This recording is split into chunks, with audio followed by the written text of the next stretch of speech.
ఇదే అంశం మీద ప్రధానంగా ఈ పులివెందుల ఇష్యూ నేపథ్యంలో తిరుపతి మేయర్ గారు శ్రీమతి శిరీష యాదవ్ గారు కూడా ఆవిడ కూడా ఈ కూటమి ప్రభుత్వం వల్ల ఇబ్బంది పడ్డారు. ఇప్పుడు రమేష్ యాదవ్ గారి మీద జరిగిన దాడిని ఖండించడానికి వారు లైన్లోకి వచ్చారు. శిరీష గారు నమస్కారం, మాట్లాడండి. మీరు ఇబ్బంది పడ్డారు, ఇప్పుడు రమేష్ యాదవ్ ఇబ్బంది పడ్డారు. ఈ రకంగా బీసీ వర్గాల్ని ఎందుకు ఇట్లా చేస్తోంది ఈ కూటమి ప్రభుత్వం అని మీరు అనుకుంటున్నారా? ఎట్లా మీ కామెంట్ ఏమిటి? సంక్షిప్తంగా చెప్పండి దయచేసి. నమస్తే సార్. నమస్తే.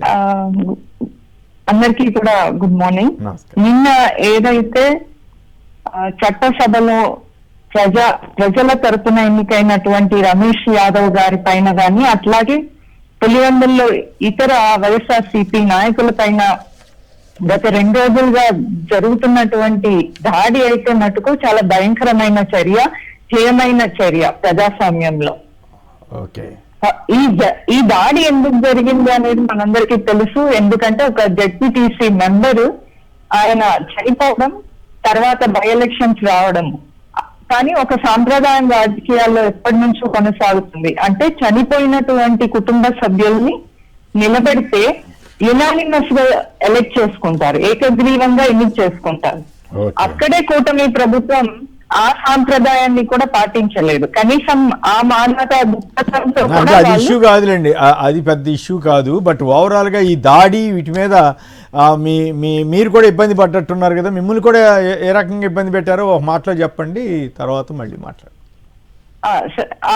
మాకు కూడా డిప్యూటీ మేయర్ ఎలక్షన్స్ రావడం జరిగింది. అప్పుడు కూడా మేము దాదాపుగా 20 మంది పైన మహిళా కార్పొరేటర్లు బస్సులో ఎన్నికలు జరుగుతున్నటువంటి వెన్యూకి వెళ్తూ ఉంటే దాదాపుగా 100 మందిలో రౌడీ మూకలు రావడము, మా బస్సుని కారు అద్దాలు పగలకొట్టి ఆ కీస్ ని కూడా తీసేసుకునేసి టైర్స్ అన్ని పంచర్ చేసి, అంటే మేము ఎన్నికలకు వెళ్ళకూడదు, అందులో అదే కారులో మేయర్ గా నేను, ఎంపీ గురుమూర్తి సార్, ఎమ్మెల్సీ గారు, అలాగే మహిళా కార్పొరేటర్లు ఎక్కువ మంది ఉన్నారు. సో ఆ వాళ్ళు కూడా పోలీసులు దాదాపుగా 100 మీటర్స్ దూరంలోనే ఉన్నారు, కనిపిస్తున్నారు మాకు అద్దాల నుంచి.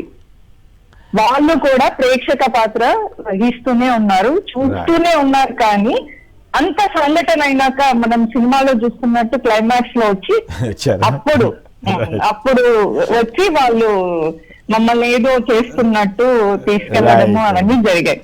సో సేమ్ నిన్న కూడా అలాగే జరిగింది కదా, అట్లాగే జరుగుతా ఉంది. నిన్ననే కాదు, దాదాపుగా 14 నెలల ఈ కూటమి ప్రభుత్వం వచ్చినప్పటి నుంచి వ్యవస్థలన్నీ కూడా ఇదే విధంగా పనిచేస్తున్నాయి.